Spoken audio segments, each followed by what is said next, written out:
ರೇಣುಕಾಸ್ವಾಮಿ ಹತ್ಯೆಯ ಕೇಸ್ನಲ್ಲಿ ನಟ ದರ್ಶನ್ಗೆ ಸಂಕಷ್ಟದ ಮೇಲೆ ಸಂಕಷ್ಟ ಎದುರಾಗ್ತಾ ಇದೆ.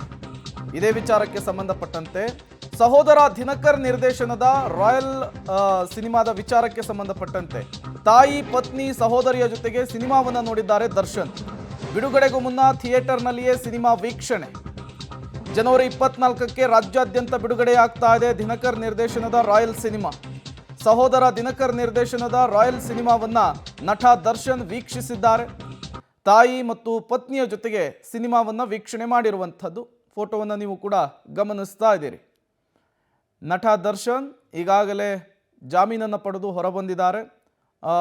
ಅವರ ಜಾಮೀನಿನ ವಿಚಾರಕ್ಕೆ ಒಂದು ಕಡೆ ಸುಪ್ರೀಂ ಕೋರ್ಟ್ನಲ್ಲಿ ಪೊಲೀಸರು ಪ್ರಶ್ನೆ ಮಾಡಿದ್ದಾರೆ, ಮತ್ತೊಂದು ಕಡೆ ಅವರ ಗನ್ ಏನಿದೆ ಲೈಸೆನ್ಸು ಅದನ್ನು ವಾಪಸ್ ಪಡೀಲಿಕ್ಕೆ ಪೊಲೀಸರು ಪತ್ರವನ್ನು ಬರೆದಿದ್ದಾರೆ. ಈ ಎಲ್ಲ ಬೆಳವಣಿಗೆಗಳ ನಡುವೆ ದರ್ಶನ್ ಅವರು ತಮ್ಮ ಸಹೋದರ ನಿರ್ದೇಶನ ಮಾಡಿರುವಂತಹ ರಾಯಲ್ ಸಿನಿಮಾವನ್ನು ವೀಕ್ಷಣೆ ಮಾಡಿರುವಂಥದ್ದು.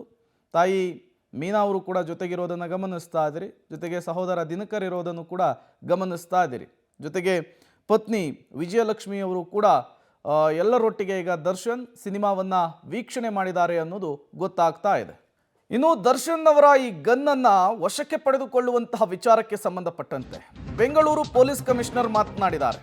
ನಟ ದರ್ಶನ್ ಗನ್ ಲೈಸೆನ್ಸ್ ತಾತ್ಕಾಲಿಕ ಅಮಾನತು.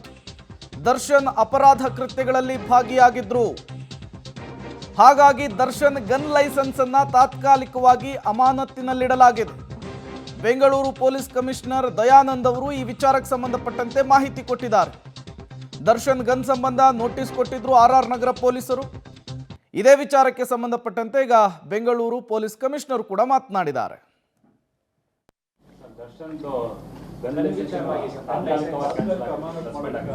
ಈ ಗನ್ ಲೈಸೆನ್ಸ್ ಏನಿತ್ತು ಅದು ಆ ವ್ಯಕ್ತಿ ಅಪರಾಧ ಪ್ರಕರಣದಲ್ಲಿ ಭಾಗಿಯಾಗಿರೋದ್ರಿಂದ ಅವರಿಗೆ ನೋಟಿಸನ್ನು ಕೊಡಲಾಗಿತ್ತು ಮತ್ತು ಆ ನೋಟಿಸ್ಗೆ ಅವರು ರಿಪ್ಲೈಯನ್ನು ಕೊಟ್ಟಿತ್ತು. ಅದರ ಆಧಾರದ ಮೇಲೆ ಈ ಲೈಸೆನ್ಸಿಂಗ್ ಅಥಾರಿಟಿ ಆಗಿರ್ತಕ್ಕಂಥ ನಾನು ಕಮಿಷನರ್ ಆಗಿ ಈಗ ಆ ಲೈಸೆನ್ಸನ್ನು ತಾತ್ಕಾಲಿಕವಾಗಿ ಸಸ್ಪೆಂಡ್ ಮಾಡಲಾಗಿದೆ.